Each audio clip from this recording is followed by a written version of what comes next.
Baba Ajit Singh ji new jersey ਪੇਸ਼ ਕਰਦੇ ਹਨ 5ਵੀਂ ਵਰ੍ਹੇਗੰਢ ਨਾਰਥ ਅਮਰੀਕਨ ਗੱਤਕਾ ਟੂਰਨਾਮੈਂਟ ਮੈਦਾਨੇ ਜੰਗ 2019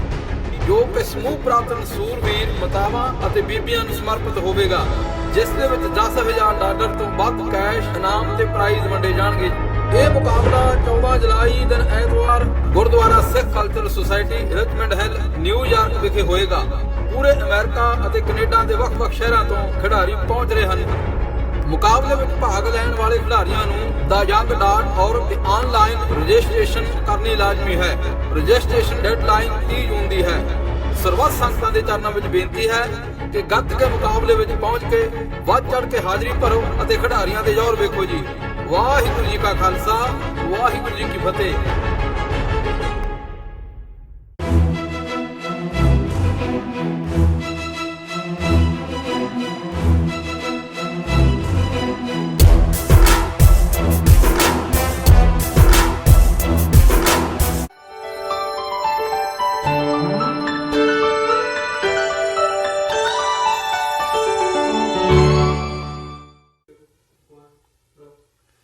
ਵਾਹਿਗੁਰੂ ਜੀ ਕਾ ਖਾਲਸਾ, ਵਾਹਿਗੁਰੂ ਜੀ ਕੀ ਫਤਿਹ। TV84 ਦੇ ਸਾਰੇ ਦਰਸ਼ਕ ਤੇ ਸਰੋਤੇ ਜਿਹੜੇ ਅੱਜ ਸਾਡੇ ਨਾਲ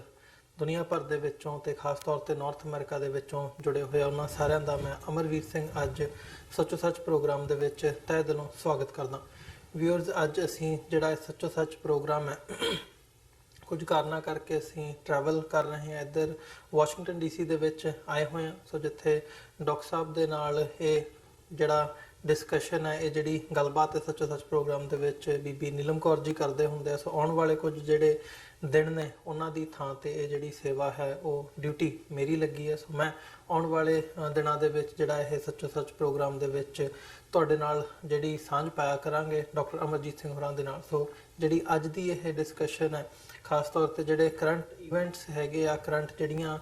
ਨਿਊਜ਼ ਨੇ ਉਹਨਾਂ ਨੂੰ ਮੁੱਖ ਰੱਖਦਿਆਂ ਹੋਇਆਂ ਉਹਨਾਂ ਤੇ ਸਿੱਖ ਪਰਸਪੈਕਟਿਵ ਤੋਂ ਡਾਕਟਰ ਅਮਰਜੀਤ ਸਿੰਘ ਜਿਹੜੇ ਕਿ ਖਾਲਿਸਤਾਨ ਅਫੇਅਰ ਸੈਂਟਰ ਦੇ ਸੰਚਾਲਕ ਨੇ, ਉਹਨਾਂ ਦਾ ਨਜ਼ਰੀਆ ਕੀ ਹੈ, ਕਿਵੇਂ ਦੇਖਦੇ ਨੇ ਉਹ ਇਸ ਸਾਰੇ ਪਾਰਟ ਨੂੰ। ਜਿਹੜੀਆਂ ਅੱਜ ਡਿਸਕਸ਼ਨਸ ਅਸੀਂ, ਜਿਹੜੀਆਂ ਨਿਊਜ਼ ਅਸੀਂ ਅੱਜ ਡਿਸਕਸ ਕਰਨੀਆਂ ਨੇ, ਉਸ ਦੇ ਉੱਤੇ ਅਸੀਂ ਅੱਜ ਜਿਹੜੀ ਵਿਚਾਰ ਚਰਚਾ ਹੈ ਉਹਦੀ ਸ਼ੁਰੂਆਤ ਕਰਦੇ ਹਾਂ। ਡਾਕਟਰ ਸਾਹਿਬ, ਤੁਹਾਡਾ ਸਵਾਗਤ ਹੈ। ਵਾਹਿਗੁਰੂ ਜੀ ਕਾ ਖਾਲਸਾ, ਵਾਹਿਗੁਰੂ ਜੀ ਕੀ ਫਤਿਹ।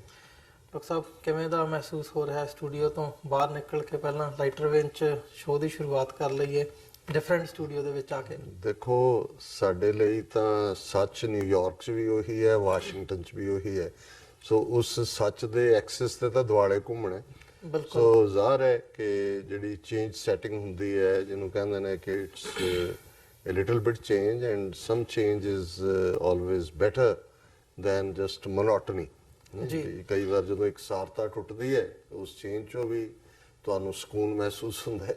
ਸੋ ਬਾਕੀ ਅਸੀਂ, ਸਾਡੇ ਦਰਸ਼ਕ ਤਾਂ ਉੱਥੇ ਹੀ ਨੇ, ਉਹ ਤਾਂ ਉਹਨਾਂ ਦੇ ਨਾਲ ਅਸੀਂ ਆਉਣ ਵਾਲੇ ਕੁਝ ਦਿਨਾਂ 'ਚ ਵਾਸ਼ਿੰਗਟਨ DC 'ਚੋਂ ਹੀ ਗੱਲਬਾਤ ਕਰਾਂਗੇ। ਜੀ ਡਾਕਟਰ ਸਾਹਿਬ, ਸ਼ੁਰੂਆਤੀ ਦੌਰ ਦੇ ਵਿੱਚ ਜਿਹੜਾ ਪਹਿਲਾ ਟੌਪਿਕ ਪਹਿਲੇ ਸੈਗਮੈਂਟ ਦੇ ਵਿੱਚ ਮੈਂ ਡਿਸਕਸ਼ਨ ਦੇ ਅਧੀਨ ਲੈਣਾ ਚਾਹੂੰਗਾ, ਉਹ ਹੈ ਜਿਹੜਾ 6 ਫॉर ਜਸਟਿਸ ਦੇ ਉੱਤੇ ਬੈਨ ਲਾਇਆ ਗਿਆ ਇੰਡੀਅਨ ਗਵਰਨਮੈਂਟ ਵੱਲੋਂ। ਇਹਦੇ ਤੇ ਅਸੀਂ ਪਿਛਲੇ ਜੇ 24 ਘੰਟੇ ਦੀਆਂ ਡਿਵੈਲਪਮੈਂਟਸ ਦੇਖੀਏ ਤਾਂ 6 ਫॉर ਜਸਟਿਸ ਦੇ ਜਿਹੜੇ ਲੀਗਲ ਐਡਵਾਈਜ਼ਰ ਨੇ ਗੁਰਪਤਵੰਤ ਸਿੰਘ ਪੰਨੂ,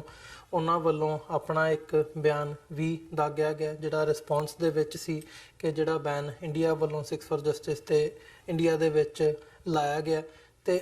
ਹੁਣ ਜਿਹੜੀ ਮਿਨਿਸਟਰੀ ਆਫ ਐਕਸਟਰਨਲ ਅਫੇਅਰਸ ਹੈ ਇੰਡੀਅਨ ਗਵਰਨਮੈਂਟ ਦੀ, ਉਹਨਾਂ ਵੱਲੋਂ ਵੀ ਇਹਦੇ ਤੇ ਜਿਹੜਾ ਪ੍ਰਤੀਕਰਮ ਹੈ ਦਿੱਤਾ ਗਿਆ ਕਿ ਅਸੀਂ ਇਹਨੂੰ ਨਹੀਂ ਮੰਨਦੇ। ਇੱਕ ਫ੍ਰਿੰਜ ਐਲੀਮੈਂਟਸ ਹੈਗੇ ਨੇ, ਜਿਵੇਂ ਦੀਆਂ ਗੱਲਾਂ ਨਾਰਮਲ ਹੁੰਦੀਆਂ ਨੇ। ਸੋ ਤੁਸੀਂ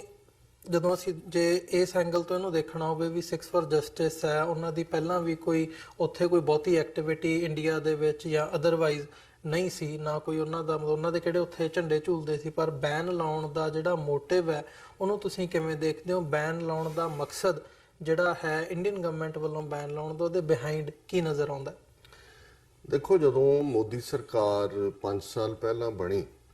ਬੇਸ਼ੱਕ ਬੀਜੇਪੀ ਦੇ ਕੋਲ ਐਬਸੋਲੂਟ ਮੈਜੋਰਿਟੀ ਸੀ, ਲੇਕਿਨ ਫਿਰ ਵੀ ਉਹਨਾਂ ਨੇ ਜਿਹੜੀ ਕੋਲੀਸ਼ਨ ਨੂੰ ਨਾਲ ਲੈ ਕੇ ਚੋਣਾਂ ਦੇ ਵਿੱਚ ਕੈਂਪੇਨ ਰਨ ਕੀਤਾ ਸੀ, ਜਾਂ ਉਹਨਾਂ ਦੇ ਅਲਾਈ ਸੀ, ਉਹਨਾਂ ਨੂੰ ਉਹਨਾਂ ਨੇ ਨਾਲ ਰੱਖਿਆ। ਔਰ ਉਹਨਾਂ ਦੀਆਂ ਨੀਤੀਆਂ ਵੀ, ਜਿਹੜੀ ਲਾਈਨ ਉਹਨਾਂ ਨੇ ਆਪਣੀ, ਬੇਸ਼ੱਕ ਜਿਹੜਾ ਉਹਨਾਂ ਦਾ ਮੈਨੀਫੈਸਟੋ ਸੀ ਉਸ ਦੇ ਵਿੱਚ ਆਰਟੀਕਲ 370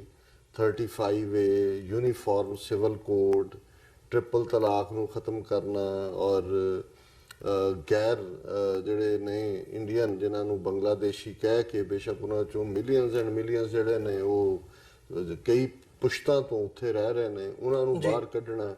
ਔਰ ਪਾਕਿਸਤਾਨ ਪ੍ਰਤੀ ਹੌਸਟਿਲਿਟੀ ਸੀ। ਲੇਕਿਨ ਉਹਨਾਂ ਦੀ ਜਿਹੜੀ ਅਪਰੋਚ ਰਹੀ ਅਖੀਰ ਤੇ ਆਉਣ ਤੋਂ ਪਹਿਲਾਂ ਤੱਕ, ਉਹ ਕੁਆਇਟ ਬੈਲੈਂਸਡ ਰਹੀ। ਕਸ਼ਮੀਰ ਦੇ ਵਿੱਚ ਉਹਨਾਂ ਨੇ ਜਿਹੜੀ ਹੈ ਮਹਿਬੂਬਾ ਮੁਫਤੀ ਦੇ ਨਾਲ ਮਿਲ ਕੇ ਸਰਕਾਰ ਵੀ ਬਣਾਈ, ਜਿਹੜੀ ਕਿ ਅੱਗ ਤੇ ਪਾਣੀ ਦਾ ਮੇਲ ਸੀ। ਇਸੇ ਤਰ੍ਹਾਂ ਯੂਨੀਫਾਰਮ ਸਿਵਲ ਕੋਡ ਦੇ ਉੱਤੇ ਵੀ ਉਹਨਾਂ ਨੇ ਕੋਈ ਗੱਲ ਨਹੀਂ ਕੀਤੀ। ਬੇਸ਼ੱਕ RSS ਨੇ ਥਰੜੇ ਲੈਵਲ ਤੇ ਜਿਹੜੇ ਕਿ ਲੋਕਾਂ ਨੂੰ ਉਲਝਾਉਣ ਵਾਲੇ ਮੁੱਦੇ ਨੇ, ਜਿਨ੍ਹਾਂ ਦੇ ਵਿੱਚ ਲਵ ਜਿਹਾਦ ਦੇ ਨਾਂ ਥੱਲੇ, ਕਨਵਰਸ਼ਨਸ ਦੇ ਨਾਂ ਥੱਲੇ, ਜਾਂ ਗਊ ਰਕਸ਼ਾ ਦੇ ਨਾਂ ਥੱਲੇ, ਜਾਂ ਧਾਰਮਿਕ ਕਨਵਰਸ਼ਨ ਦੇ ਨਾਂ ਥੱਲੇ, ਸੋ ਉਹਨਾਂ ਨੇ ਉਹ ਫਾਡਰ, ਉਹ ਚਾਰਾ ਆਪਣੇ ਵਰਕਰਸ ਨੂੰ ਤਾਂ ਦਿੱਤਾ। ਉਹਨਾਂ ਨੇ ਵਿਸ਼ਵ ਹਿੰਦੂ ਪਰਿਸ਼ਦ, ਬਜਰੰਗ ਦਲ, ਰੂਸ ਸਾਰੇ ਦੇ ਥੱਲੇ, ਪਰ ਅੱਪਰ ਲੈਵਲ ਦੇ ਉੱਤੇ ਮੋਦੀ ਬਾਹਰਲੇ ਮੁਲਕਾਂ ਦੇ ਦੌਰਿਆਂ ਤੇ ਹੀ ਰਿਹਾ, ਔਰ ਉੱਥੇ ਇਹੀ ਇਮੇਜ ਦੇਣ ਦੀ ਕੋਸ਼ਿਸ਼ ਕੀਤੀ ਗਈ ਕਿ ਅਸੀਂ ਜਿਹੜਾ ਸਭ ਕਾ ਸਾਥ ਸਭ ਕਾ ਵਿਕਾਸ ਜਿਹੜਾ ਉਹਨਾਂ ਦਾ ਨਾਅਰਾ ਸੀ, ਉਸ ਤੇ ਕੰਮ ਕੀਤਾ। ਹੁਣ ਜਦੋਂ ਦੀ ਦੁਬਾਰਾ ਸਰਕਾਰ ਮੋਦੀ ਦੀ ਬਣੀ ਹੈ, ਜਿਸ ਤੇਜ਼ੀ ਨਾਲ ਪਿਛਲੇ ਕੁਝ ਹਫ਼ਤਿਆਂ ਦੇ ਵਿੱਚ ਇਹਨਾਂ ਨੇ ਹਰ ਉਸ ਇਸ਼ੂ ਨੂੰ ਜਿਹੜਾ ਕਿ ਪਹਿਲੀ ਟਰਮ ਦੇ ਵੇਲੇ ਬੇਸ਼ੱਕ ਇਹਨਾਂ ਦੇ ਏਜੰਡੇ ਦਾ ਹਿੱਸਾ ਸੀ, ਮੈਨੀਫੈਸਟੋ ਦਾ ਹਿੱਸਾ ਸੀ, ਜਾਂ RSS ਦੀ ਲੌਂਗ ਟਰਮ ਨੀਤੀ ਰਹੀ, ਪਰ ਇਸ ਵਾਰ ਇਉਂ ਲੱਗਦਾ ਹੈ ਕਿ ਜਿਵੇਂ ਇਹਨਾਂ ਨੂੰ ਲੱਗਦਾ ਹੈ ਕਿ ਵੀ ਪਹਿਲੇ ਇਹਨਾਂ ਮਹੀਨਿਆਂ ਦੇ ਵਿੱਚ ਹੀ ਸਾਰਾ ਹੀ ਕੰਮ ਨਿਬੇੜ ਦਿਓ, ਔਰ ਉਸ ਤੋਂ ਬਾਅਦ ਕਿਸੇ ਦੀ ਪਰਵਾਹ ਕਰਨ ਦੀ ਲੋੜ ਨਹੀਂ ਹੈ। ਕਿਉਂਕਿ ਜ਼ਾਹਰ ਹੈ ਇਸ ਵਾਰ ਜਦੋਂ ਦੁਬਾਰਾ ਮੈਂਡੇਟ ਲੈ ਕੇ ਆਏ ਨੇ, ਪਹਿਲੇ ਨਾਲੋਂ ਵੀ ਸਟਰੋਂਗ ਪਾਵਰਫੁਲ ਮੈਂਡੇਟ ਮਿਲਿਆ,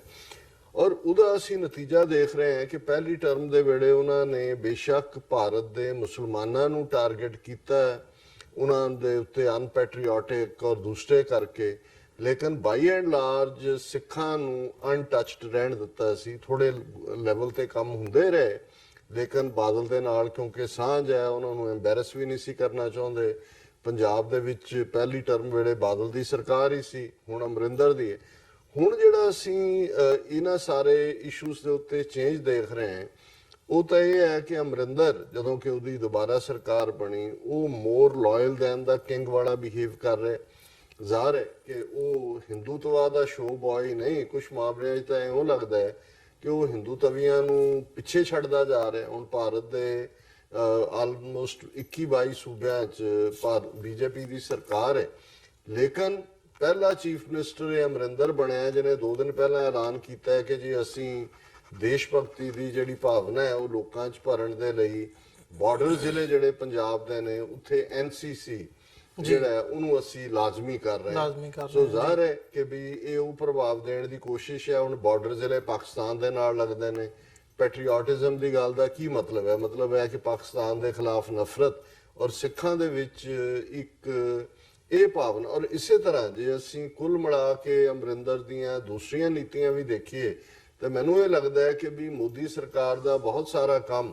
ਜਿਹੜਾ ਉਹ ਅਮਰਿੰਦਰ ਦੇ ਰਾਹੀਂ ਹੀ ਪੰਜਾਬ ਦੇ ਵਿੱਚ ਹੋ ਰਿਹਾ ਹੈ। ਅਜੀਤ ਡੋਵਲ ਦੇ ਨਾਲ ਸਿੱਧੀ ਜਿਹੜੀ ਇਹਨਾਂ ਦੀ ਲਾਈਨ ਹੈ, ਔਰ ਉਹਦੇ ਚੋਂ ਹੀ ਅਸੀਂ ਜੇ ਅਮਰਿੰਦਰ ਦਾ ਪਿਛਲੇ ਸਾਰੇ ਪੀਰੀਅਡ ਦੀਆਂ ਅਟਰੈਂਸਿਸ ਦੇਖੀਏ, ਔਰ ਕੱਲੀਆਂ ਅਟਰੈਂਸਿਸ ਨਹੀਂ, ਇਹਨੂੰ ਮੈਂ ਈਵਨ ਮੋਦੀ ਦੀ ਪਹਿਲੀ ਟਰਮ, ਜਸਟਿਨ ਟਰੂਡੋ ਦੀ ਪੰਜਾਬ ਵਿਜ਼ਿਟ ਨੂੰ ਲੈ ਕੇ ਜਿਸ ਤਰੀਕੇ ਦਾ ਸਾਰਾ ਮਾਹੌਲ ਸਿਰਜਿਆ ਗਿਆ, ਔਰ ਜਿਵੇਂ ਫਿਰ ਸਾਰਾ ਭਾਰਤ ਭਰ ਦਾ ਇਲੈਕਟ੍ਰੋਨਿਕ ਔਰ ਪ੍ਰਿੰਟ ਮੀਡੀਆ ਹੀ ਨਹੀਂ, ਮੋਦੀ ਸਰਕਾਰ ਨੇ ਵੀ ਉਸ ਨੂੰ ਅਪਮਾਨਿਤ ਕੀਤਾ, ਉਹਦੇ ਸਿੱਖ ਵਜ਼ੀਰਾਂ ਨੂੰ ਕੀਤਾ, ਉਹਨਾਂ ਦੇ MPs ਨੂੰ ਕੀਤਾ, ਔਰ ਅਖੀਰ ਦੇ ਵੇਲੇ ਉਹਨਾਂ ਨੇ ਜਿਹੜਾ ਪਹਿਲਾਂ ਹੀ ਸੈਟਅਪ ਕੀਤਾ ਹੋਇਆ ਸੀ, ਇੱਕ ਬੰਦਾ ਵਿੱਚ ਵਾੜਿਆ ਹੋਇਆ ਸੀ, ਉਹ ਮੁੰਬਈ ਦੇ ਵਿੱਚ ਜਿਹੜਾ ਉਹ ਮਿਸਿਸ ਟਰੂਡੋ ਦੇ ਨਾਲ ਉਹਦੀ ਫੋਟੋ, ਤੇ ਉਹਨੂੰ ਫਿਰ ਦਹਿਸ਼ਤਗਰਦੀ ਨਾਲ ਜੋੜ ਕੇ ਔਰ ਐਮਬੈਰਸਮੈਂਟ ਦੀ ਲਾਈਨ ਸੀ। ਔਰ ਜਿਸ ਅੰਦਾਜ਼ 'ਚ ਉਦੋਂ ਅਮਰਿੰਦਰ ਨੇ ਪਹਿਲਾਂ Canadian defence minister Harjit Singh Sajjan ਨੂੰ ਮਿਲਣ ਤੋਂ ਨਾ ਕੀਤੀ, ਫਿਰ ਜੇ ਫਾਈਨਲੀ ਆਇਆ ਜੀ ਸੈਂਟਰ ਨੇ ਫੋਰਸ ਕੀਤਾ ਅਮਰਿੰਦਰ ਨੂੰ ਕਿ ਉਹ ਜ਼ਰੂਰ ਮਿਲੇ, ਔਰ ਉਹਦੇ 'ਚ ਵੀ ਉਹਨੇ ਜੇਬ 'ਚੋਂ 6-7 ਬੰਦਿਆਂ ਦੀ ਲਿਸਟ ਕੱਢ ਕੇ ਫੜਾ ਦਿੱਤੀ ਕਿ ਜੀ ਇਹ ਤੁਹਾਡੇ ਕੈਨੇਡਾ 'ਚ ਬੈਠੇ ਦਹਿਸ਼ਤਗਰਦ ਨੇ ਔਰ ਇਹਨਾਂ ਨੂੰ ਸਾਡੇ ਹਵਾਲੇ ਕਰੋ, ਔਰ ਇਹਨਾਂ ਦੇ ਉੱਤੇ। ਔਰ ਉਸ ਥਰੂ ਆਊਟ ਉਹਦਾ ਰਾਗ ਜਿਹੜਾ ਹੈ ਉਹ ਇਹੀ ਰਿਹਾ ਕਿ ਇਹ ਦਹਿਸ਼ਤਗਰਦੀ ਫੈਲਾਉਣ। ਇਸੇ ਤਰ੍ਹਾਂ ਸਿੱਖਸ ਫਾਰ ਜਸਟਿਸ ਪ੍ਰਤੀ ਹੁਣ ਤਾਂ ਖੁੱਲ੍ਹ ਕੇ ਜਿਵੇਂ ਹੋਮ ਮਿਨਿਸਟਰੀ ਨੇ ਆਪਣੀ ਕੈਬਨਿਟ ਮੀਟਿੰਗ ਤੋਂ ਬਾਅਦ ਉਸ ਨੂੰ ਬੈਂਡ ਆਰਗੇਨਾਈਜੇਸ਼ਨ ਦੇ ਥੱਲੇ ਰੱਖਿਆ। ਲੇਕਿਨ ਕੱਲ ਵੀ ਜਦੋਂ ਅਸੀਂ ਇਸ ਪ੍ਰੋਗਰਾਮ ਦੇ ਵਿੱਚ ਸੱਚੋ ਸੱਚ ਇਸ ਨੂੰ ਡਿਸਕਸ ਕੀਤਾ, ਜਿਸ ਸਾਰੇ ਐਂਗਲ ਨੂੰ ਸਾਡੇ ਦਰਸ਼ਕਾਂ ਵੱਲੋਂ ਬੜਾ ਸਰਾਹਿਆ ਗਿਆ, ਲੇਕਿਨ ਉਹਦੇ 'ਚ ਇੱਕ ਗੱਲ ਜਿਹੜੀ ਕਿ ਮੈਂ ਇਹ ਕਹੀ ਸੀ ਕਿ ਵੀ ਸ਼ਾਇਦ ਇਸ ਦਾ ਮੰਤਵ ਭਾਰਤ ਦੇ ਵਿੱਚ ਤਾਂ ਜਿਵੇਂ ਅਸੀਂ ਦੇਖਦੇ ਹਾਂ ਕਿ ਕੋਈ Sikhs for justice political party the registered ਨਹੀਂ ਹੈ ਕਿ ਉਹਦੀ ਰਜਿਸਟ੍ਰੇਸ਼ਨ ਕੈਂਸਲ ਕਰ ਦੇਣਗੇ, ਜਾਂ ਉਹਦੇ ਪੰਜਾਬ ਦੇ ਵਿੱਚ ਅਕਾਊਂਟ ਜਮ੍ਹਾਂ ਨੇ ਉਹਨਾਂ ਨੂੰ ਫਰੀਜ਼ ਕਰ ਦੇਣਗੇ, ਜਾਂ ਉਹਨਾਂ ਦਾ ਕੋਈ ਪਾਰਟੀ ਸਟਰਕਚਰ ਹੈ, ਪਾਰਟੀ ਦਫ਼ਤਰਾਂ ਦੇ ਉੱਤੇ ਕਬਜ਼ੇ ਕਰ ਲੈਣਗੇ। ਸੋ ਮੈਨੂੰ ਕੱਲ ਵੀ ਜਦੋਂ ਇਹ ਬੈਨ ਦੇ ਉੱਤੇ ਅਸੀਂ ਕਮੈਂਟ ਕੀਤਾ ਸੀ ਤੇ ਮੈਨੂੰ ਇਹ ਲੱਗਦਾ ਸੀ ਕਿ ਇਹਦਾ ਜ਼ਿਆਦਾ ਮਕਸਦ ਜਿਹੜਾ ਹੈ ਉਹ ਬਾਹਰਲੇ ਦੇਸ਼ਾਂ, ਖਾਸ ਤੌਰ ਤੇ ਇੰਗਲੈਂਡ, ਕੈਨੇਡਾ, ਅਮਰੀਕਾ, ਇਹਨਾਂ ਮੁਲਕਾਂ ਦੇ ਵਿੱਚ ਜਿਹੜੀ ਸਿੱਖਸ ਫਾਰ ਜਸਟਿਸ ਔਰ ਜਿਹੜੀ ਖਾਲਿਸਤਾਨ ਦੀ ਐਕਟੀਵਿਟੀ ਹੈ, ਜਿਹੜਾ ਡਾਇਸਪੋਰਾ ਸਿੱਖਾਂ ਦਾ ਜਿਹੜਾ ਇਹਨਾਂ ਨੇ ਜਿਹੜੀ ਨੀਂਦ ਹਰਾਮ ਹੈ ਇਹਨਾਂ ਦੀਆਂ ਵਿਦਨ ਦਾ ਲਾਅ ਐਕਟੀਵਿਟੀਜ਼ ਤੋਂ, ਉਹਨੂੰ ਟਾਰਗੇਟ ਕਰਕੇ ਕੀਤਾ ਗਿਆ। ਔਰ ਇਹ ਅੱਜ ਜਦੋਂ ਅਸੀਂ ਰਵੀਸ਼ ਕੁਮਾਰ ਦੀ ਪ੍ਰੈਸ ਕਾਨਫਰੰਸ ਦੇਖਦੇ ਹਾਂ, ਜਿਹੜਾ ਐਕਸਟਰਨਲ ਅਫੇਅਰਸ ਮਿਨਿਸਟਰੀ ਦਾ ਸਪੋਕਸਪਰਸਨ ਹੈ, ਔਰ ਉਹਨੇ ਬਿਲਕੁਲ ਕਿਹਾ ਕਿ ਜੀ ਅਸੀਂ ਇਹ ਜਿਹੜਾ ਇਹਨੂੰ ਅਸੀਂ ਬੈਨ ਕਰ ਦਿੱਤਾ ਇਸ ਸੈਕਸ਼ਨ ਦੇ ਥੱਲੇ, ਔਰ ਇਹ ਕੋਈ 1960s ਦਾ 67 50 ਸਾਲ ਪੁਰਾਣਾ ਕੋਈ ਇਹਨਾਂ ਦਾ ਲਾਅ ਐਕਟ ਜਿਹਨੂੰ ਬਣਾਇਆ ਹੋਇਆ ਉਹਦੇ ਥੱਲੇ ਬੈਨ ਕੀਤਾ। ਔਰ ਉਹਨਾਂ ਨੇ ਕਿਹਾ ਜੀ ਕਿ ਅਸੀਂ ਜਿਹੜਾ ਆਲਮੋਸਟ 12 ਕੇਸ ਰਜਿਸਟਰ ਨੇ ਸਿੱਖਸ ਫਾਰ ਜਸਟਿਸ ਦੇ ਖਿਲਾਫ, ਔਰ 39 ਦੇ ਕਰੀਬ ਜਿਹੜੇ ਨੇ ਅਸੀਂ ਬੰਦੇ ਇਹਨਾਂ ਦੇ ਫੜੇ ਨੇ। ਹੁਣ ਇਹ ਪਹਿਲਾਂ ਫੜਿਆਂ ਚੋਂ ਹੈ ਕਿਉਂਕਿ ਅਸੀਂ ਟਰੈਵਲ ਕਰ ਰਹੇ ਹਾਂ ਕਿ ਜਾਂ ਹੁਣ ਵੀ ਇਹ ਬੈਨ ਐਲਾਨ ਤੋਂ ਬਾਅਦ ਫੜੇ ਨੇ। ਸੋ ਨਾਲ ਦੀ ਨਾਲ ਉਹਨੇ ਕਿਹਾ ਜੀ ਅਸੀਂ ਇਸ ਨੂੰ ਕੈਨੇਡੀਅਨ ਸਰਕਾਰ ਦੇ ਨਾਲ ਉਠਾ ਰਹੇ ਇਸ ਸਵਾਲ ਨੂੰ, ਬਾਹਰਲੀਆਂ ਦੂਸਰੀਆਂ ਹਕੂਮਤਾਂ ਦੇ ਨਾਲ ਵੀ ਚੁੱਕਾਂਗੇ ਤਾਂ ਕਿ ਇਹਨਾਂ ਦੇ ਉੱਤੇ ਜਿਹੜਾ ਇਹਨਾਂ ਦੀਆਂ ਕਾਰਵਾਈਆਂ ਨੂੰ ਠੱਲ ਪਾਈ ਜਾਏ। ਇਹ ਦੇਸ਼ ਨੂੰ ਤੋੜਨ ਦੀ ਕਾਰਵਾਈ ਹੈ। ਔਰ ਉਹਦੇ ਨਾਲ ਹੀ ਜਿਹੜੀ ਜਿਵੇਂ ਅਮਰਿੰਦਰ ਦਾ ਕੱਲ ਅਸੀਂ ਰਿਐਕਸ਼ਨ ਡਿਸਕਸ ਕੀਤਾ ਜੀ ਕਿ ਬੇਸ਼ੱਕ ਉਹਨੇ ਸੈਂਟਰ ਨੇ ਆਪਣੇ ਉਸ ਐਕਟ ਦੇ ਥੱਲੇ ਕੋਈ ਟੈਰਰਿਸਟ ਆਰਗੇਨਾਈਜੇਸ਼ਨ ਨਹੀਂ ਐਲਾਨੇ, ਸੈਪਰੇਟਿਜ਼ਮ ਦੇ ਥੱਲੇ ਦੇਸ਼ ਨੂੰ ਤੋੜਨਾ ਚਾਹੁੰਦੇ ਨੇ, ਹੈਲਪਿੰਗ ਦਾ ਮਿਲੀਟੈਂਟ ਆਰਗੇਨਾਈਜੇਸ਼ਨ ਜਿਹੜਾ ਕਿ ਬਕਵਾਸ ਹੈ, ਉਹਦਾ ਕੋਈ ਸਬੂਤ ਨਹੀਂ ਹੈ। ਪਰ ਅਮਰਿੰਦਰ ਸਿੱਧਾ ਕਹਿ ਰਿਹਾ ਹੈ ਕਿ ਜੀ ਇਹ ਤਾਂ ਜਿਹੜਾ ਬਹੁਤ ਪਹਿਲਾਂ ਹੋਣਾ ਚਾਹੀਦਾ ਸੀ, ਔਰ ਇਹ ਟੈਰਰਿਜ਼ਮ, ਟੈਰਰਿਸਟ ਔਰ ਪੰਜਾਬ ਦੀ ਫਿਜ਼ਾ ਨੂੰ ਖਰਾਬ ਕਰ ਰਹੇ ਨੇ, ISI ਔਰ ਇਹ ਉਹ। ਔਰ ਹੁਣ ਜਿਹੜਾ ਅਮਰਿੰਦਰ ਦਾ ਮੋਸਟ ਟਰਸਟਡ ਬੰਦਾ ਉਹਦੀ ਆਪਣੀ ਕੈਬਨਿਟ 'ਚ ਹੈ, ਜਿਹਨੂੰ ਕਰਤਾਰਪੁਰ ਡਿਵੈਲਪਮੈਂਟ ਬੋਰਡ ਦਾ ਚੇਅਰਮੈਨ ਵੀ ਬਣਾਇਆ ਹੋਇਆ ਸੁਖਜਿੰਦਰ ਰੰਧਾਵਾ ਜੀ, ਜਿਹਦਾ ਰੋਲ ਜਿਹੜਾ ਉਹ ਹਮੇਸ਼ਾ ਉਹੀ ਜੇ ਨਵਜੋਤ ਸਿੱਧੂ ਔਰ ਇਹਨਾਂ ਦੀ ਆਪਸੀ ਟਸਲ ਹੈ ਤੇ ਉਹ ਖੁੱਲ ਕੇ ਅਮਰਿੰਦਰ ਦੇ ਨਾਲ ਖਲੋਂਦਾ। ਜੇ ਕਿਹਾ ਜਾਏ ਕਿ ਉਹਦਾ ਸਭ ਤੋਂ ਭਰੋਸੇਮੰਦ ਬੰਦਾ ਹੈ, ਜੋ ਉਹਦੀਆਂ ਸਟੇਟਮੈਂਟਸ ਨੇ ਉਹਨੂੰ ਅੱਜ ਜੇ ਦੇਖੀਏ, ਸੁਖਜਿੰਦਰ ਰੰਧਾਵਾ ਕਹਿੰਦਾ ਕਿ ਇੰਡੀਅਨ ਗਵਰਨਮੈਂਟ ਨੂੰ ਕਾਰਵਾਈ ਸ਼ੁਰੂ ਕਰਨੀ ਚਾਹੀਦੀ ਹੈ ਗੁਰਪਤਵੰਤ ਪੰਨੂ ਨੂੰ ਐਕਸਟ੍ਰਾਡਾਈਟ ਕਰਨ ਦੇ ਲਈ, ਕਿ ਉਹਨੂੰ ਭਾਰਤ ਜਿਹੜਾ ਉਹ ਸੱਦਿਆ ਜਾਏ ਔਰ ਇਹ ਟੈਰਰਿਜ਼ਮ ਫੈਲਾ ਰਹੇ ਨੇ ਔਰ ਇਹ ਉਹ। ਪਰ ਕਿਉਂਕਿ ਉਹ ਕਰਤਾਰਪੁਰ ਡਿਵੈਲਪਮੈਂਟ ਬੋਰਡ ਦੀ ਗੱਲ ਕਰਦਾ ਹੈ, ਉਹ ISI ਦਾ ਨਾਂ ਲਏ ਬਿਨਾਂ ਉਹਨੇ ਜਿਹੜਾ ਐਕਸਟ੍ਰਾਡੀਸ਼ਨ ਔਰ ਦੇਸ਼ ਦੀ ਏਕਤਾ, ਅਖੰਡਤਾ ਤੇ ਦਿਸ ਦੈਟ ਇਸ ਸਾਰੇ ਦੇ ਨਾਲ ਜੋੜ ਕੇ ਕੀਤਾ ਜਾ ਰਿਹਾ। ਸੋ ਮੈਨੂੰ ਇਹ ਬੜਾ ਸਪਸ਼ਟ ਨਜ਼ਰ ਆਉਂਦਾ ਹੈ। ਹਾਲਾਂਕਿ ਮੈਂ ਇਹ ਸਮਝਦਾ ਹਾਂ ਕਿ ਇਸ ਕਾਰਵਾਈ ਦੇ ਨਾਲ ਜਿਹੜੀ ਭਾਰਤ ਦੀ ਹਕੂਮਤ ਨੇ ਕੀਤੀ ਹੈ, ਉਹਨਾਂ ਨੇ ਇਹ ਸਾਬਤ ਕਰ ਦਿੱਤਾ। ਹਾਲਾਂਕਿ ਇਹਨਾਂ ਬਿਆਨਾਂ ਦੇ ਵਿੱਚ ਜਿਹੜਾ ਐਕਸਟਰਨਲ ਅਫੇਅਰ ਮਿਨਿਸਟਰੀ ਦਾ ਸਪੋਕਸਪਰਸਨ ਵੀ ਦੇ ਰਿਹਾ, ਉਹ ਬਾਰ-ਬਾਰ ਆਪਣੀ ਸਟੇਟਮੈਂਟ ਫ੍ਰਿੰਜ ਐਲੀਮੈਂਟ ਕਹਿ ਰਹੇ ਕਿ ਉਹਨਾਂ ਦਾ ਕੋਈ ਬੇਸ ਨਹੀਂ ਹੈ, ਕੈਨੇਡਾ ਅਮਰੀਕਾ 'ਚ ਵੀ ਕੋਈ ਬੇਸ ਨਹੀਂ ਹੈ, it is just a social media organisation. ਤੇ ਸੁਖਜਿੰਦਰ ਰੰਧਾਵਾ ਵੀ ਕਹਿ ਰਿਹਾ ਹੈ ਕਿ ਜੀ ਇਹਨਾਂ ਦਾ ਤਾਂ ਕੁਝ ਵੀ ਨਹੀਂ ਹੈ ਪੰਜਾਬ 'ਚ, ਕੋਈ ਇਹਨਾਂ ਨੂੰ ਫੋਲੋ, ਕੋਈ ਨਹੀਂ ਇਹਨਾਂ ਦੇ ਪਿੱਛੇ ਨਹੀਂ ਲੱਗਾ ਹੋਇਆ। ਪਰ ਦੇਖਣ ਵਾਲੀ ਗੱਲ ਇਹ ਹੈ ਕਿ ਵੀ ਐਸਾ ਕੀ ਹੈ ਜੇ ਫ੍ਰਿੰਜ ਐਲੀਮੈਂਟ ਹੈ। ਰਵੀਸ਼ ਕੁਮਾਰ ਦੀ ਗੱਲ ਉਹਨਾਂ ਦੀ ਐਕਸਟਰਨਲ ਅਫੇਅਰ ਮਿਨਿਸਟਰੀ ਦੀ ਮੰਨ ਲਈ ਹੈ, ਸੁਖਜਿੰਦਰ ਰੰਧਾਵਾ ਅਮਰਿੰਦਰ ਦੀ ਮੰਨ ਲਈ ਹੈ ਕਿ ਜੇ ਕਿਸੇ ਪੰਜਾਬੀ ਨੂੰ ਪੁੱਛ ਕੇ ਦੇਖੋ ਕੋਈ ਇਹਦੇ ਹੱਕ 'ਚ ਨਹੀਂ ਹੈ। ਇਹੀ ਗੱਲ ਇਹਨਾਂ ਦਾ ਜਿਹੜਾ ਦੂਸਰਾ ਸ਼ੋਅ ਹੈ ਸੁਖਬੀਰ ਬਾਦਲ ਦਾ ਅੱਗੋਂ ਸ਼ੋਅ ਹੈ, ਦਲਜੀਤ ਚੀਮਾ ਵੀ ਇਹ ਕਹਿ ਰਿਹਾ ਕਿ ਜੀ ਇਹਨਾਂ ਦੀ ਤਾਂ ਕੋਈ ਰੈਲੇਵੈਂਸ ਨਹੀਂ, ਖਾਲਿਸਤਾਨ ਦਾ ਤਾਂ ਸਵਾਲ ਪੁੱਛਣਾ ਹੀ ਰੈਲੇਵੈਂਟ ਨਹੀਂ ਬਣਦਾ ਕਿਉਂਕਿ ਕੋਈ ਚਾਹੁੰਦਾ ਹੀ ਨਹੀਂ ਹੈ। ਹੁਣ ਇਸ ਜੇ ਕੰਟੈਕਸਟ 'ਚ ਇਹ ਸਵਾਲ ਇਹਨਾਂ ਨੂੰ ਕੀਤਾ ਜਾਏ ਕਿ ਵੀ ਫਿਰ ਇੱਡਾ ਕਿਹੜਾ ਜਿਹੜਾ ਕੀ ਵਾਪਰਿਆ ਕਿ ਤੁਹਾਡੀ ਹਕੂਮਤ ਨੂੰ 50 ਸਾਲ ਪੁਰਾਣੇ ਐਕਟ ਦੇ ਥੱਲੇ ਬੈਂਡ ਆਰਗੇਨਾਈਜੇਸ਼ਨ ਐਲਾਨਣਾ ਪਿਆ। ਐਸਾ ਕੀ ਹੈ ਕਿ ਤੁਹਾਡੀ ਹਕੂਮਤ ਬਾਰ-ਬਾਰ ਇੰਗਲੈਂਡ ਗਵਰਨਮੈਂਟ ਜਾਂ ਕੈਨੇਡਾ ਗਵਰਨਮੈਂਟ ਜਾਂ ਅਮਰੀਕਨ ਗਵਰਨਮੈਂਟ ਦੇ ਨਾਲ, ਔਰ ਜ਼ਾਹਰ ਹੈ ਕਿ ਜਦੋਂ ਲੰਡਨ ਰੈਲੀ ਹੁੰਦੀ ਹੈ 2020 ਦੀ, ਔਰ ਉਸ ਦੇ ਵਿੱਚ ਕਿਵੇਂ 3 ਵਾਰ, ਜਿਹਨੂੰ ਡੀਮਾਰਸ਼ੇ ਕਹਿੰਦੇ ਨੇ ਡਿਪਲੋਮੈਟਿਕ ਲੈਂਗੁਏਜ, ਉਹ ਭਾਰਤ ਦੀ ਫੋਰਨ ਮਿਨਿਸਟਰੀ ਇੰਗਲੈਂਡ ਦੀ ਹਕੂਮਤ ਨੂੰ ਦਿੰਦੀ ਹੈ ਕਿ ਇਹਨਾਂ ਨੂੰ ਰੈਲੀ ਨਾ ਕਰਨ ਦਿਓ। ਫਿਰ ਅਸੀਂ ਉਹੀ ਦੌਰਾ ਕੈਨੇਡਾ ਦੇ ਹਵਾਲੇ ਨਾਲ ਦੇਖਦੇ ਹਾਂ ਕਿ ਵੀ ਕੈਨੇਡਾ ਦੇ ਹਵਾਲੇ ਨਾਲ ਤਾਂ ਇਹਨਾਂ ਨੇ 2-3 ਨਾਂ ਵੀ ਨੌਜਵਾਨਾਂ ਦੇ ਕਿ ਜੀ ਇਹ ਮੁਨੱਵਸ ਨੇ ਇਸ ਸਾਰੇ ਦੇ ਵਿੱਚ। ਔਰ ਹੁਣ ਜਿਸ ਹੱਦ ਤੱਕ ਜਾ ਕੇ ਬੈਨਿੰਗ ਦੀ ਲਾਈਨ ਹੈ, ਮੈਂ ਅਜੇ ਇਹਨੂੰ ਬਹੁਤਾ ਰਿਸਰਚ ਤਾਂ ਨਹੀਂ ਕਰ ਸਕਿਆ, ਪਰ ਮੈਨੂੰ ਨਹੀਂ ਲੱਗਦਾ ਵੀ ਪਹਿਲਾਂ ਕੋਈ ਵੀ, ਇਹ ਤਾਂ ਹੋਇਆ ਕਿ ਜਿਹੜੀਆਂ NGOs ਜਿਨ੍ਹਾਂ ਦਾ ਬੇਸ ਬਾਹਰ ਹੈ, ਉਹ ਜਿਹੜੀਆਂ ਰਜਿਸਟਰਡ ਨੇ ਉੱਥੇ ਮਨੀ ਉਹਨਾਂ ਨੂੰ ਭੇਜੀ ਜਾਂਦੀ ਹੈ। ਮੋਦੀ ਦੀ ਪਹਿਲੀ ਸਰਕਾਰ ਦੇ ਵੇਲੇ ਉਹਨਾਂ ਨੇ ਹਜ਼ਾਰਾਂ NGOs, ਜਿਨ੍ਹਾਂ ਦੇ ਵਿੱਚ ਈਵਨ ਜਿਹੜੀਆਂ ਇਹਨਾਂ ਦੀਆਂ NGOs এনवायरमेंट 'ਚ ਕੰਮ ਕਰਨ ਵਾਲੀਆਂ ਸੀ, ਜਿਹੜੇ ਭੁੱਖੇ ਬੱਚੇ ਨੇ ਉਹਨਾਂ ਲਈ ਕੰਮ ਕਰਨ ਵਾਲੀਆਂ ਸੀ, ਔਰ ਗ੍ਰੀਨ ਆਰਗੇਨਾਈਜੇਸ਼ਨ, ਉਹਨਾਂ ਤੇ ਵੀ ਜਿਹੜਾ ਉਹਨਾਂ ਦੀ ਮਾਨਤਾ ਕੈਂਸਲ ਕੀਤੀ ਕਿਉਂਕਿ ਪਹਿਲਾਂ ਮਾਨਤਾ ਦਿੱਤੀ ਹੋਈ ਸੀ। ਪਰ ਮੈਨੂੰ ਅਜੇ ਤੱਕ ਮੇਰੀ ਯਾਦ ਦੇ ਵਿੱਚ ਨਹੀਂ ਹੈ ਕਿ ਕੋਈ ਆਰਗੇਨਾਈਜੇਸ਼ਨ ਜਿਹਦਾ ਬੇਸ ਬਾਹਰ ਹੋਏ ਔਰ ਉਹਨੂੰ ਭਾਰਤ ਦੇ ਵਿੱਚ ਜਿਹੜਾ ਉਸ ਦੇ ਉੱਤੇ ਪਾਬੰਦੀ ਲਾਈ ਹੋਏ ਕਿ ਜੀ ਇਹ ਜਿਹੜਾ ਇੱਥੇ ਕਰ ਰਹੇ ਨੇ। ਸੋ ਐਸੀ ਕੀ ਇਹਨਾਂ ਦੀ ਜਿਹੜੀ ਹੈ ਮਜਬੂਰੀ ਬਣ ਗਈ ਕਿ ਉਹਨਾਂ ਨੂੰ ਜੇ ਕੋਈ ਬੇਸ ਨਹੀਂ ਹੈ, ਕੋਈ ਉੱਥੇ ਚਾਹੁੰਦਾ ਨਹੀਂ ਹੈ, ਫਿਰ ਅਮਰਿੰਦਰ ਦੀ ਕੀ ਮਜਬੂਰੀ ਹੈ ਕਿ ਉਹ ਮੋਦੀ ਨੂੰ ਕਹਿ ਰਿਹਾ ਜੀ ਕੈਨੇਡਾ ਗਵਰਨਮੈਂਟ ਨੂੰ ਜਿਹੜਾ ਤੁਸੀਂ ਯੂਨਾਈਟਿਡ ਨੇਸ਼ਨਸ ਲੈ ਕੇ ਜਾਓ ਘੜੀਸ ਕੇ, ਇਹਨਾਂ ਦੇ ਉੱਤੇ ਇਕਨੋਮਿਕਲ ਸੈਂਕਸ਼ਨਸ ਲਾਓ, ਕਿਉਂਕਿ ਓਵਰਟ ਐਂਡ ਕੋਵਰਟ ਹੈਲਪ ਕਰ ਰਹੇ ਨੇ ਲੁਕਵੇਂ ਢੰਗ ਨਾਲ ਔਰ ਸਾਹਮਣੇ ਢੰਗ ਨਾਲ। ਤੇ ਹੁਣ ਉਹੀ ਇੰਡੀਅਨ ਗਵਰਨਮੈਂਟ ਜਿਹੜੀ ਪਹਿਲਾਂ ਹੀ ਜਿਨ੍ਹਾਂ ਦਾ ਧੁਮਛੱਲਾ ਕਹਿ ਰਿਹਾ ਕਿ ਓਵਰਟ ਐਂਡ ਕੋਵਰਟ ਹੈਲਪ ਹੈ, ਉਹ ਇਸ ਬੈਨ ਤੋਂ ਬਾਅਦ ਕਹਿ ਰਹੇ ਨੇ ਜੀ ਅਸੀਂ ਇਹ ਇਸ਼ੂ ਉਹਨਾਂ ਦੇ ਨਾਲ ਲੈ ਰਹੇ ਕਿ ਜੀ ਉਹ ਇਹਨਾਂ ਦੀਆਂ ਐਕਟੀਵਿਟੀਜ਼ ਦੇ ਉੱਤੇ ਪਾਬੰਦੀ ਲਾਣ। ਸੋ ਮੈਂ ਸਮਝਦਾ ਵੀ ਇਸ ਸਾਰੇ ਨੂੰ ਬੇਸ਼ੱਕ ਇਸ ਦਾ ਜਿਵੇਂ ਤੁਸੀਂ ਮੈਂਸ਼ਨ ਕੀਤਾ ਹੈ ਗੁਰਪਤਵੰਤ ਸਿੰਘ ਪੰਨੋਰਾਂ ਦਾ ਰਿਸਪਾਂਸ ਹੈ ਕਿ ਜੀ 15 ਅਗਸਤ 26 ਜਨਵਰੀ ਬਿਲਕੁਲ ਇਹਨਾਂ ਦੀਆਂ ਐਮਬੈਸੀਆਂ ਔਰ ਕੌਂਸਲੇਟਾਂ ਦੇ ਬਾਹਰ ਅਸੀਂ ਰੈਲੀਆਂ ਕਰਾਂਗੇ, ਇਹਨਾਂ ਦੇ ਝੰਡੇ ਸਾੜਾਂਗੇ ਜਾਂ ਇਸ ਲਾਈਨ ਦੇ ਉੱਤੇ। ਇਹ ਟਿਟ ਫॉर ਟੈਟ ਮੈਂ ਸਮਝਦਾ ਵੀ ਮੋਰ ਔਰ ਲੈਸ ਜਿਹੜਾ ਉਹ ਰਹਿਣਾ। ਲੇਕਿਨ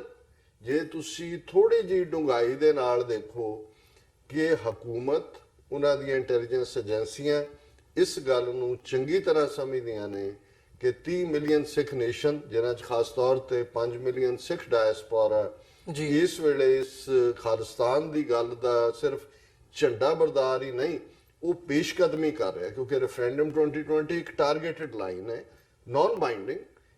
ਔਰ ਜੇ ਇੱਕ ਨਾਨ ਬਾਈਂਡਿੰਗ ਅਜੇ ਇਹ ਹੈ ਵੀ ਜੇ ਕੋਈ ਇੰਟਰਨੈਸ਼ਨਲ UN ਜਾਂ NATO ਜਾਂ ਕੋਈ ਹੋਰ ਇਸ ਨੂੰ ਕਰਵਾ ਰਹੀ ਹੁੰਦੀ ਫਿਰ ਤਾਂ ਹਕੂਮਤ ਦਾ ਬਣਦਾ ਹੈ।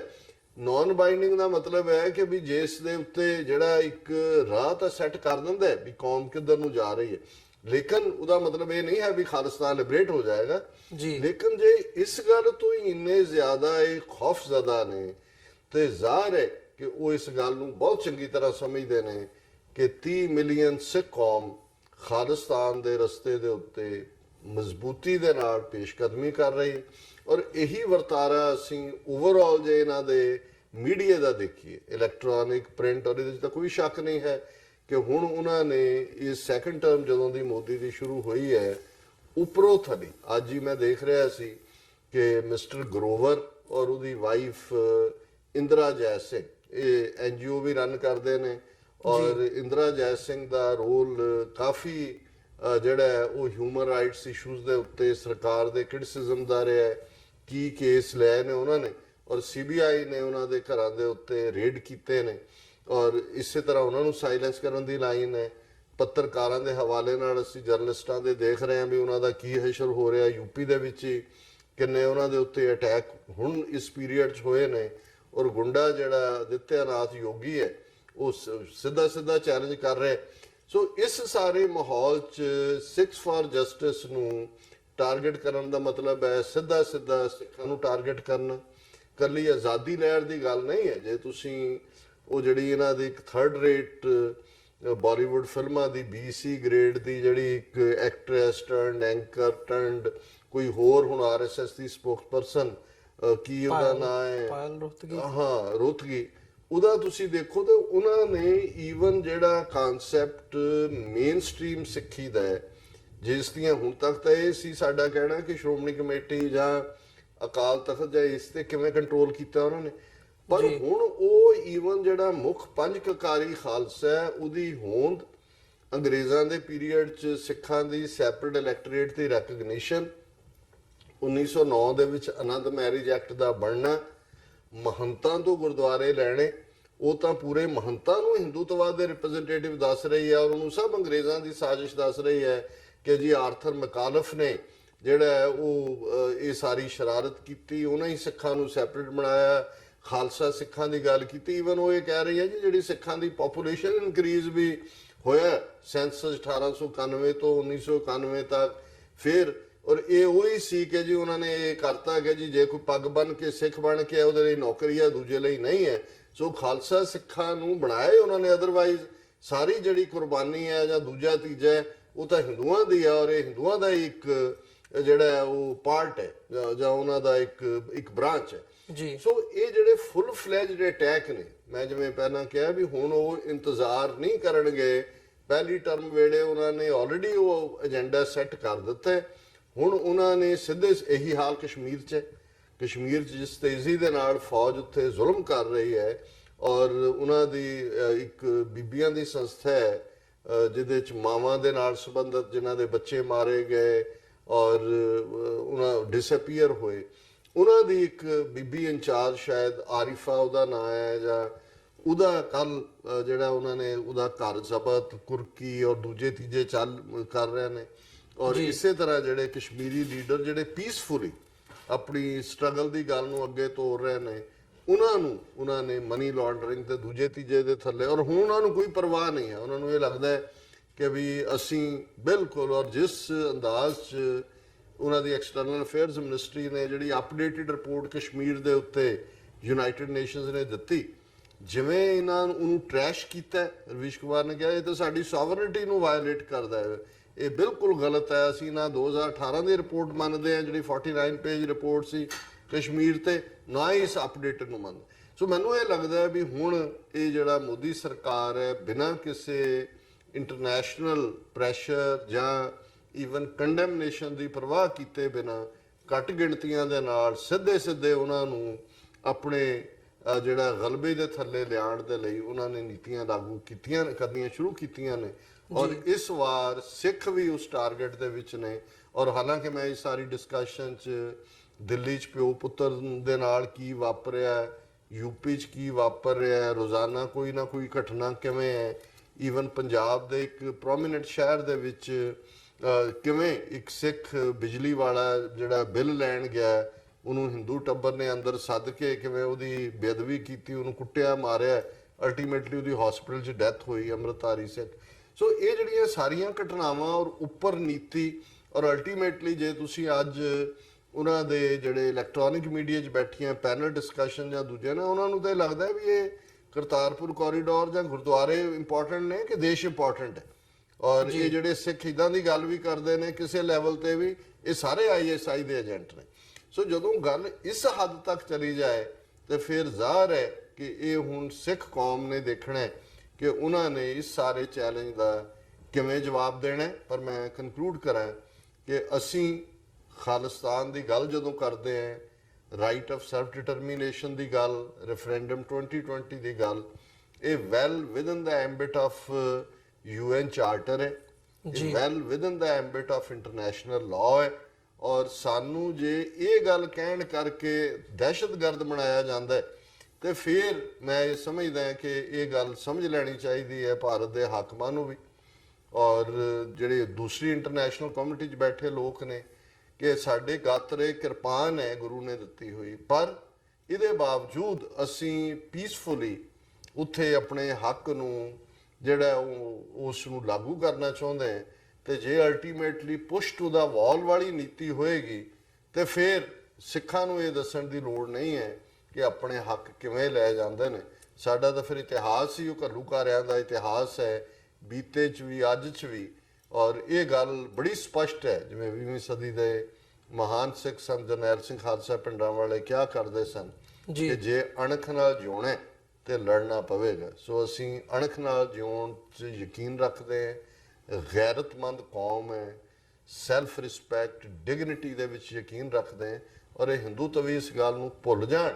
ਕਿ ਉਹ ਇਸ ਕਿਸਮ ਦੇ ਜਿਹੜੇ ਉਹਨਾਂ ਦੇ ਹੱਥਕੰਡੇ ਨੇ, ਉਹਨਾਂ ਦੇ ਰਾਹੀਂ ਸਿੱਖਾਂ ਦੀ ਆਜ਼ਾਦੀ ਦੀ ਗੱਲ, ਆਜ਼ਾਦੀ ਦੀ ਇੰਪਲਸ ਨੂੰ ਉਹ ਦਬਾ ਲੈਣਗੇ ਜਾਂ ਸਿੱਖਾਂ ਨੂੰ ਉਹ ਜਿਹੜਾ ਹੈ ਉਹ ਸਬਜੂਗੇਟ ਕਰ ਲੈਣਗੇ। ਇਹ 3 ਜਨਮ ਵੀ ਜੇ ਉਹ ਲੈਣ, ਇਹ ਤਾਂ 2 ਪੁਨਰ ਜਨਮ ਲੈਂਦੇ ਨੇ, ਜੇ 3 ਜਨਮ ਵੀ ਲੈਣ ਤੇ ਫਿਰ ਵੀ ਉਹ ਯਾਦ ਰੱਖਣ ਕਿ ਸਿੱਖ ਕੌਮ ਦਰਿਆਏ ਜਮਨਾ ਤੋਂ ਵਾਘਾ ਤੱਕ ਇੰਡੀਪੈਂਡੈਂਟ ਸੋਵਰਨ ਨੇਸ਼ਨ ਖਾਲਿਸਤਾਨ ਸਿਰਜੇਗੀ ਔਰ ਇਹਨਾਂ ਦੇ ਕਬਜ਼ੇ 'ਚੋਂ ਉਹਨੂੰ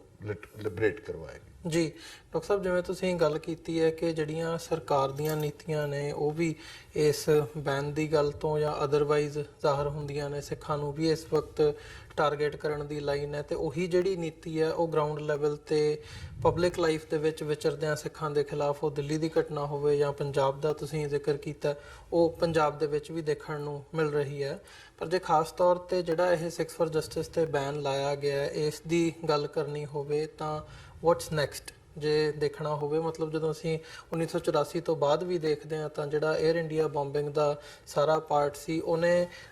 ਮਤਲਬ ਉਹਦੇ ਬਿਹਾਈਂਡ ਰॉ ਸੀ, ਇੰਡੀਅਨ ਏਜੰਸੀ ਸੀ, ਕੌਣ ਸੀ ਕੀ ਨਹੀਂ ਸੀ, ਬਟ ਉਹ ਉਸ ਐਕਟ ਦੇ ਨਾਲ ਜਿਹੜੀ ਸਿੱਖ ਸਟਰਗਲ ਸੀ ਉਹਨੂੰ ਟੈਰਰਿਜ਼ਮ ਦੇ ਖਾਤੇ ਦੇ ਵਿੱਚ ਪਾਇਆ ਗਿਆ। ਹੁਣ ਜੇ ਸਿੱਖਸ ਫॉर ਜਸਟਿਸ ਦੀ ਗੱਲ ਕਰਨੀ ਹੋਵੇ, ਕਦੇ ਇਹਨਾਂ ਨੇ ਕੋਈ ਵਾਇਲੈਂਸ ਦੀ ਗੱਲ ਨਹੀਂ ਕੀਤੀ, ਕਦੇ ਕੋਈ ਟੈਰਰਿਜ਼ਮ ਦੇ ਨਾਲ ਜਾਂ ਕੋਈ ਟੈਰਰ ਐਕਟ ਦੇ ਨਾਲ ਕੋਈ ਸ਼ਮੂਲੀਅਤ ਦੀ ਗੱਲ ਨਹੀਂ ਆਈ, ਕਦੇ ਮਤਲਬ ਉਸ ਪੱਖ ਦਾ ਕੋਈ ਬਿਆਨ ਵੀ ਜਿਹੜਾ ਹੈ ਉਹ ਨਹੀਂ ਦਿੱਤਾ ਗਿਆ। ਤੇ ਜਿਹੜੇ ਕੇਸ ਜਾਂ ਜਿਨ੍ਹਾਂ 39 ਬੰਦਿਆਂ ਦੀ ਗੱਲ ਇੰਡੀਆ ਦੇ ਵਿੱਚ ਗ੍ਰਿਫਤਾਰ ਕਰਨ ਦੀ ਕੀਤੀ ਵੀ ਜਾਂਦੀ ਹੈ, ਉਹਨਾਂ ਦਾ ਵੱਧ ਤੋਂ ਵੱਧ ਜੁਰਮ ਇਹ ਹੁੰਦਾ ਵੀ ਉਹਨਾਂ ਨੇ 2020 ਰੈਫਰੈਂਡਮ ਲਈ ਆਵਾਜ਼ ਚੁੱਕੀ, ਕੋਈ ਉਹਨਾਂ ਕੋਲੋਂ ਮਟੀਰੀਅਲ ਮਿਲਿਆ ਜਾਂ ਉਹਨਾਂ ਦੇ ਉੱਦਾਂ ਦੀਆਂ ਟੀ-ਸ਼ਰਟਸ ਪਾਈਆਂ ਹੋਈਆਂ ਸੀ ਜਾਂ ਉਹਨਾਂ ਨੇ ਖਾਲਿਸਤਾਨ ਦੇ ਨਾਅਰੇ ਮਾਰੇ, ਬਟ ਦੈਟਸ देयर, ਉਹ ਇੰਨਾ ਕੀ ਉਹਨਾਂ ਦਾ ਜਿਹੜਾ ਜੁਰਮ ਹੈ। ਸੋ ਇਸ ਸਾਰੇ ਪਾਰਟ ਨੂੰ ਮੁੱਖ ਰੱਖਦਿਆਂ ਉਹ ਅੱਗੇ ਗਵਰਨਮੈਂਟ ਹੋਰ ਕੀ ਕਰ ਸਕਦੀ ਹੈ ਤਾਂ ਕਿ ਇਸ ਜਿਹੜੀ ਸਾਰੀ ਮੂਵਮੈਂਟ ਤੇ ਖਾਸ ਤੌਰ ਤੇ ਸਿੱਖਸ ਫॉर ਜਸਟਿਸ ਦੀਆਂ ਜਿਹੜੀਆਂ ਐਕਟੀਵਿਟੀਜ਼ ਨੇ ਇੰਟਰਨੈਸ਼ਨਲੀ ਉਹਨੂੰ ਟੈਰਰਿਜ਼ਮ ਦੇ ਖਾਤੇ ਵਿੱਚ ਪਾਉਣਾ, ਮੈਂ ਸਮਝਦਾ ਕਿ ਉਹਨਾਂ ਦਾ ਅਗਲਾ ਸਟੈਪ ਹੋਊਗਾ। ਇਹਨੂੰ ਤੁਸੀਂ ਕਿਵੇਂ ਦੇਖਦੇ ਹੋ ਜਾਂ ਕੀ ਸਮਝਦੇ ਹੋ ਕਿ ਇਹ ਅੱਗੇ ਉਹਨੂੰ ਕਿਵੇਂ ਲੈ ਕੇ ਜਾਣਗੇ? ਦੇਖੋ, ਜਿਹੜੀ ਬ੍ਰਾਹਮਣਵਾਦੀ ਵਿਚਾਰਧਾਰਾ ਜਿਹੜੀ ਕਿ ਵਰਣ ਆਸ਼ਰਮ ਤੇ ਖੜੀ ਹੈ, ਬ੍ਰਾਹਮਣ ਕਸ਼ਤਰੀ ਵੈਸ਼ ਸ਼ੂਦਰ, ਬ੍ਰਾਹਮਣ ਉਹਨੂੰ ਚਲਾਉਂਦਾ। ਇੱਕ ਜਦੋਂ ਉਹਨਾਂ ਨੇ ਭਾਰਤ ਦੀ ਜਿਓਗ੍ਰਾਫੀਕਲ ਐਂਟੀਟੀ ਨੂੰ ਉਦੋਂ ਅਜੇ ਦੁਰਗਾ ਮਾਤਾ ਦਾ ਕਨਸੈਪਟ ਤਾਂ 19ਵੀਂ ਸਦੀ 'ਚ ਆਨੰਦ ਮੱਠ ਨਾਵਲ ਦੇ ਨਾਲ ਦਿੱਤਾ, ਜਿਹਦੇ 'ਚ ਕਿ ਭਾਰਤ ਦੀ ਜਿਹੜੀ ਟੈਰੀਟਰੀ ਹੈ ਉਹਨੂੰ ਭਾਰਤ ਮਾਤਾ ਬਣਾਇਆ, ਫਿਰ ਉਹਨੂੰ ਦੁਰਗਾ ਮਾਤਾ ਦੇ ਵਿੱਚ ਲਿਆਂਦਾ। ਲੇਕਿਨ ਬਹੁਤ ਪਹਿਲਾਂ ਜਿਹੜਾ ਬ੍ਰਾਹਮਣਵਾਦ ਦਾ ਹਜ਼ਾਰਾਂ ਸਾਲਾਂ ਤੋਂ ਇਸ ਧਰਤੀ ਦੇ ਖੰਡ ਬਾਰੇ ਲਫ਼ਜ਼ ਸੀ, ਪੁੰਨਿਆ ਭੂਮੀ ਭਾਰਤ। ਪੁੰਨਿਆ ਦਾ ਮਤਲਬ ਹੈ ਪਾਇਸ ਲੈਂਡ, ਔਰ ਇਹ ਗੱਲ ਉਹਨਾਂ ਨੇ, ਔਰ ਜਦੋਂ ਪੁੰਨਿਆ ਭੂਮੀ ਕਹਿੰਦੇ ਸੀ ਇਹਨੂੰ ਦੇਵ ਭੂਮੀ ਕਹਿੰਦੇ ਸੀ ਕਿ ਇੱਥੇ ਦੇਵਤੇ ਰਹਿੰਦੇ ਨੇ।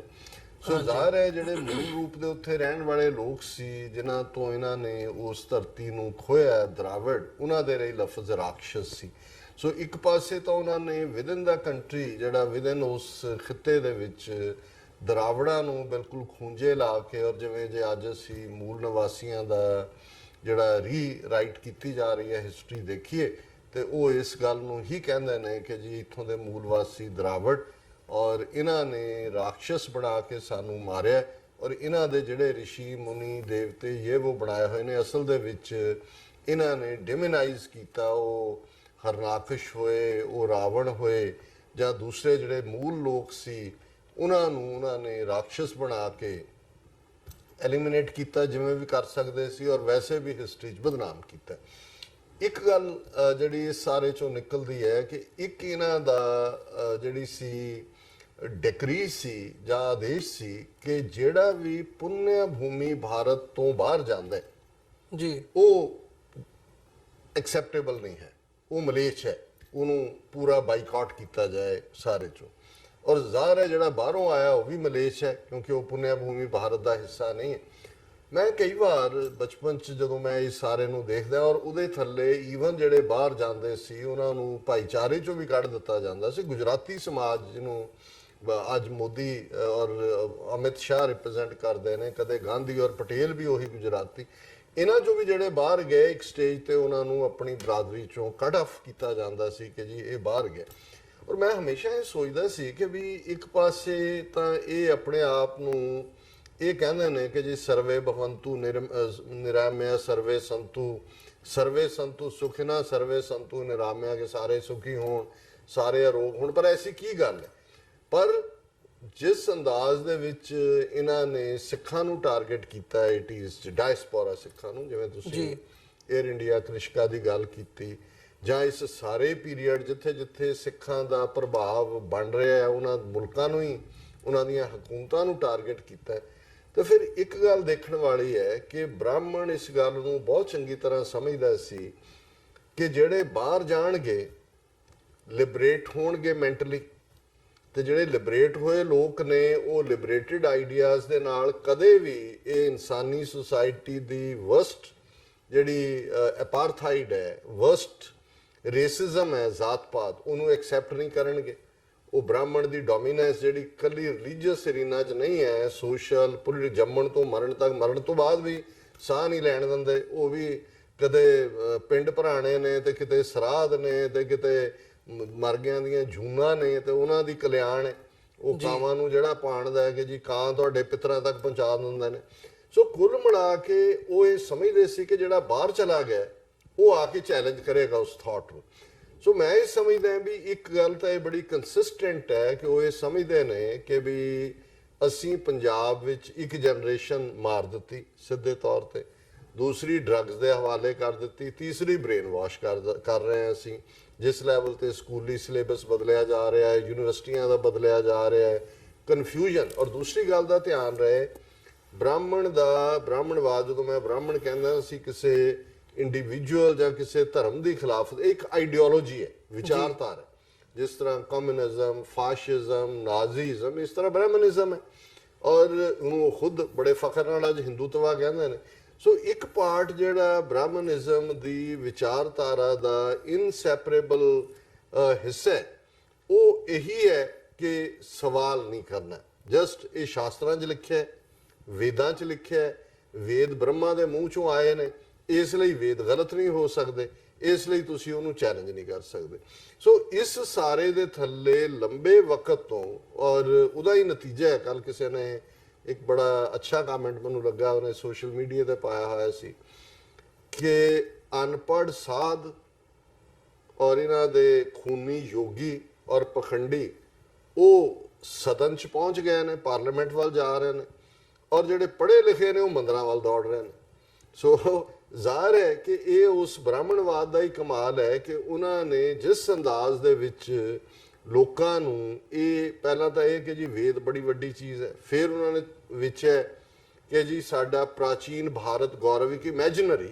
ਇੱਕ ਮਿਰਾਜ ਕ੍ਰੀਏਟ ਕੀਤਾ ਕਿ ਜੀ ਉਹਦੇ 'ਚ ਜਹਾਜ਼ ਵੀ ਸੀ, ਉਹਦੇ 'ਚ ਸਾਇੰਸ ਵੀ ਬੜੀ ਐਡਵਾਂਸ ਸੀ, ਪਲਾਸਟਿਕ ਸਰਜਰੀ ਵੀ, ਹਾਥੀ ਦਾ ਸਿਰ ਬੰਦੇ ਦੇ ਸਿਰ ਦੇ ਉੱਤੇ ਲੱਗ ਜਾਂਦਾ ਸੀ, ਔਰ ਉਹਦੇ 'ਚ ਈਵਨ ਟੈਸਟ ਟਿਊਬ ਬੇਬੀਜ਼ ਵੀ ਸੀ, ਜਿਹੜੇ ਕੌਰਵ 100 ਭਰਾ, ਉਹ ਕਿ ਇੱਕ ਮਾਂ ਨੇ ਥੋੜੀ ਜੰਮੇ, ਉਹ ਟੈਸਟ ਟਿਊਬ, ਉਹ ਗਮਲਿਆਂ ਦੇ ਵਿੱਚ ਜਿਹੜੇ ਬੱਚੇ ਜਮਾਏ ਉਹਨਾਂ ਨੇ, ਇੰਨੀ ਸਾਡੀ ਐਡਵਾਂਸ ਸਾਇੰਸ ਸੀ, ਬੰਦ ਟਿਊਬ ਵੀ ਨਹੀਂ ਸੀ, ਗਮਲੇ ਸੀ, ਗਮਲਿਆਂ ਦੇ ਵਿੱਚੋਂ ਹੀ ਉਹ ਹੋ ਕੇ ਨਿਕਲੇ। ਔਰ ਤੁਸੀਂ ਅੱਜ ਵੀ ਕਿਸੇ ਦੇ ਨਾਲ ਇਹਨਾਂ ਦੇ ਹਾਈਐਸਟ ਜਿਹੜੇ PhDs ਵੀ ਨੇ, ਉਹਨਾਂ ਦੇ ਨਾਲ ਵੀ ਤੁਸੀਂ ਗੱਲ ਕਰਕੇ ਦੇਖੋ, ਉਹ ਕਿਸੇ ਨਾ ਕਿਸੇ ਪਾਸਿਓਂ ਇਸ ਨੂੰ ਜਸਟੀਫਾਈ ਕਰ ਰਹੇ ਹੁੰਦੇ ਨੇ। ਸੋ ਮੈਂ ਸਮਝਦਾ ਵੀ ਅੱਜ ਜਿਹੜਾ ਇੱਕ ਉਹਨਾਂ ਦਾ ਹਿੱਸਾ ਚੱਲ ਰਿਹਾ ਬ੍ਰੇਨ ਵਾਸ਼ਿੰਗ ਦਾ, ਬੱਚਿਆਂ ਦੇ ਲੈਵਲ ਤੇ, ਗੁਰਦੁਆਰਿਆਂ 'ਚ ਅਸੀਂ ਦੇਖਦੇ ਹਾਂ ਵੀ ਸ਼੍ਰੋਮਣੀ ਕਮੇਟੀ ਦੇ ਛਪੇ ਲਿਟਰੇਚਰ ਦੇ ਵਿੱਚ ਜੇ RSS ਦੀ ਵਰਜਨ ਜਿਹੜੀ ਹੈ ਉਹ ਆਂਦੀ ਹੈ, ਤੇ ਇਸ ਤੋਂ ਹੁਣ ਇਹਦੇ 'ਚ ਜਿਹੜਾ ਖਤਰਾ ਹੈ ਉਹਨਾਂ ਨੂੰ ਡਾਇਸਪੋਰਾ ਸਿੱਖ ਹੈ, ਜਿਹਦੀ ਜਿਵੇਂ ਮੈਂ ਪਹਿਲਾਂ ਕਿਹਾ ਵੀ ਇਹਨਾਂ ਨੂੰ ਉਹ ਜਿਹੜਾ ਮਲੇਸ਼ ਬਣਾ ਦਿੰਦਾ ਸੀ, ਜਿਹੜਾ ਬਾਹਰ ਚਲਾ ਗਿਆ ਉਹਨੂੰ ਵਾਪਸ ਐਕਸੈਪਟ ਨਹੀਂ ਸੀ ਕਰਦੇ। ਅੱਜ ਵੀ ਇਹੀ ਚੈਲੰਜ ਉਹਨਾਂ ਨੂੰ ਨਜ਼ਰ ਆ ਰਿਹਾ ਹੈ ਕਿ ਵੀ ਡਾਇਸਪੋਰਾ ਸਿੱਖ ਜਿਹੜਾ ਖੁਸ਼ਹਾਲ ਹੈ, ਬਾਹਰਲੇ ਮੁਲਕਾਂ ਦੇ ਪੋਲੀਟੀਕਲ ਸਿਸਟਮ ਦੇ ਵਿੱਚ ਵੀ ਹੈ। ਸੋ ਉਹ ਕੀ ਕਰਨਗੇ, ਪਹਿਲਾਂ ਤਾਂ ਉਹ ਕਰ ਹੀ ਰਹੇ ਨੇ ਕਿ ਵੀ ਤੁਸੀਂ ਐਸਾ ਬਦਨਾਮ ਕਰੋ ਸਿੱਖ ਫੰਡਾਮੈਂਟਲਿਜ਼ਮ। ਔਰ ਅਸੀਂ ਦੇਖਦੇ ਹਾਂ ਵੀ ਇਹ ਵੀ ਉਹਨਾਂ ਦੀ ਸਕਸੈਸ ਸੀ ਕਿ ਕੈਨੇਡਾ ਦੀ ਜਿਹੜੀ 2018 ਰਿਪੋਰਟ ਸਿਕਿਉਰਿਟੀ ਦੇ ਨਾਂ ਥੱਲੇ, ਉਹਦੇ 'ਚ ਸਿੱਖ ਔਰ ਖਾਲਿਸਤਾਨ ਲਫ਼ਜ਼ ਉਹਨਾਂ ਨੇ ਟੈਰਰਿਜ਼ਮ ਦੇ ਨਾਲ ਜੋੜ ਕੇ ਦੇ ਦਿੱਤੇ। ਇਹ ਵੱਖਰੀ ਗੱਲ ਹੈ ਕਿ ਸਿੱਖਾਂ ਦੀ ਇੱਕ ਪਾਵਰਫੁਲ ਆਵਾਜ਼ ਨੂੰ ਫਾਈਨਲੀ ਪੋਲੀਟੀਸ਼ੀਅਨ ਉਹਨਾਂ ਦੇ ਇਗਨੋਰ ਨਹੀਂ ਕਰ ਸਕੇ, ਔਰ ਉਹਨਾਂ ਸ਼ਬਦਾਂ ਨੂੰ ਥੋੜੇ ਬਹੁਤ ਹੇਰ-ਫੇਰ ਦੇ ਨਾਲ ਨਿਊਟਰਲਾਈਜ਼ ਕੀਤਾ ਗਿਆ। ਪਰ ਇਹ ਗੱਲ ਦੱਸਦੀ ਹੈ ਕਿ ਕਿਸ ਹੱਦ ਤੱਕ ਉਹਨਾਂ ਦਾ ਇਨਫਲੂਐਂਸ ਹੈ। ਫਿਰ ਅਸੀਂ ਦੇਖਦੇ ਹਾਂ ਕਿ ਈਵਨ ਪੋਲੀਟੀਕਲ ਸਿਸਟਮ ਦੇ ਵਿੱਚ ਜੇ ਜੌਨ ਹਾਰਪਰ ਜਿਹੜਾ ਪ੍ਰਾਈਮ ਮਿਨਿਸਟਰ ਕੈਨੇਡਾ ਦਾ ਰਿਹਾ 10 ਸਾਲ, ਜਿਹੜਾ ਬੰਗਲੌਰ ਦੇ ਵਿੱਚ ਖਲੋ ਕੇ 2012 ਦੇ ਵਿੱਚ ਇਹ ਗੱਲ ਕਹਿੰਦਾ ਉੱਥੇ ਕਿ ਵੀ ਇਹ ਸਾਡਾ ਡਿਫਰੈਂਸ ਹੈ ਇੰਡੀਅਨ ਗਵਰਨਮੈਂਟ ਨਾਲ, ਖਾਲਿਸਤਾਨ ਦੀ ਗੱਲ ਕਰਨੀ, ਪੀਸਫੁਲੀ ਪੋਲੀਟੀਕਲ ਵਿਊ ਰੱਖਣੇ, ਇਹ ਜਿਹੜੇ ਨੇ ਇਸ ਨੂੰ ਜਿਹੜਾ ਅਸੀਂ ਨਹੀਂ ਉਹਨਾਂ ਤੇ ਪਾਬੰਦੀ ਲਾ ਸਕਦੇ ਕਿਉਂਕਿ ਇਹ ਚਾਰਟਰ ਆਫ ਰਾਈਟਸ ਦੇ ਥੱਲੇ ਹੈ। ਹੁਣ ਉਹੀ ਇੰਡੀਆ ਕੈਨੇਡਾ ਕੋਈ ਇਸ ਕਿਸਮ ਦੀ ਜਾਲੀ ਜਿਹੀ ਫਾਊਂਡੇਸ਼ਨ ਜਿਹੜੀ ਇਹਨਾਂ ਨੇ NGOs ਬਣਾ ਕੇ funded by embassies and all ਹੈ, ਉਹਨਾਂ ਦਾ ਅਵਾਰਡ ਲੈ ਰਿਹਾ ਔਰ ਉਹਦੇ ਚ ਨਾਲ ਦੀ ਨਾਲ ਉਹ ਪੂਰਾ ਇੱਕ ਵੋਕਲ ਅੰਦਾਜ਼ ਦੇ ਵਿੱਚ ਕਹਿ ਰਿਹਾ ਜੀ ਕਿ ਮੇਰੀ ਸਰਕਾਰ ਵੇਲੇ ਜਿਹੜਾ ਅਸੀਂ ਡੀਫਰੀਜ਼ ਕੀਤੇ ਸੀ ਰਿਲੇਸ਼ਨ, ਅਸੀਂ ਤਾਂ ਗੁਜਰਾਤ ਦੇ ਮੋਦੀ ਉਦੋਂ ਚੀਫ ਮਿਨਿਸਟਰ ਸੀ, ਉਹਦੇ ਨਾਲ ਬੜੇ ਸੰਬੰਧ ਜੋੜੇ ਸੀ ਔਰ ਇਹਨਾਂ ਤੇ ਪਾਬੰਦੀ ਹੋਣੀ ਚਾਹੀਦੀ ਹੈ, they shouldn't be allowed to spoil the relationship. ਹੁਣ ਜ਼ਾਹਰ ਹੈ ਅੱਜ ਉਹਦੀ ਕੋਈ ਹੋਂਦ ਨਹੀਂ ਹੈ ਔਰ ਅਸੀਂ ਕੋਈ ਇੰਪੋਰਟੈਂਸ ਵੀ ਨਹੀਂ ਦਿੰਦੇ, ਪਰ ਮੈਂ ਇਹ ਸਮਝ ਰਿਹਾ ਵੀ ਕਿਵੇਂ ਜਿਹੜਾ ਇਹ ਬਾਹਰ ਵੀ ਐਂਟਾਈ ਸਿੱਖ ਮਾਹੌਲ ਸਿਰਜ ਰਹੇ ਨੇ ਉਹਨਾਂ ਪੋਲੀਟੀਸ਼ੀਅਨਸ ਨੂੰ, ਕਿਉਂਕਿ ਕੰਜ਼ਰਵੇਟਿਵ ਹੈ ਹਾਰਪਰ ਵੀ ਔਰ ਕੈਨੇਡਾ ਚਾਂਸਸ ਨੇ ਅਕਤੂਬਰ 'ਚ ਹੋਣ ਵਾਲੀਆਂ ਚੋਣਾਂ 'ਚ ਇਹਨਾਂ ਦੇ ਆਉਣ ਦੇ, ਸੋ ਆਲਰੇਡੀ ਉਹਦੇ ਲਈ ਉਹਨਾਂ ਨੇ ਗਰਾਊਂਡ ਤਿਆਰ ਕਰ ਲਏ। ਸੋ ਜਿਹੜੀ ਇਹ ਬੈਨ ਦੀ ਗੱਲ ਹੈ ਇਹਦਾ ਪੰਜਾਬ 'ਚ ਜਾਂ ਭਾਰਤ ਦੇ ਵਿੱਚ ਕੋਈ ਫਰਕ ਨਹੀਂ ਪੈਣਾ ਹੈ, ਲੇਕਿਨ ਇਹ ਉਹਨਾਂ ਨੇ ਇੱਕ ਲਾਂਚਿੰਗ ਪੈਡ ਬਣਾ ਲਿਆ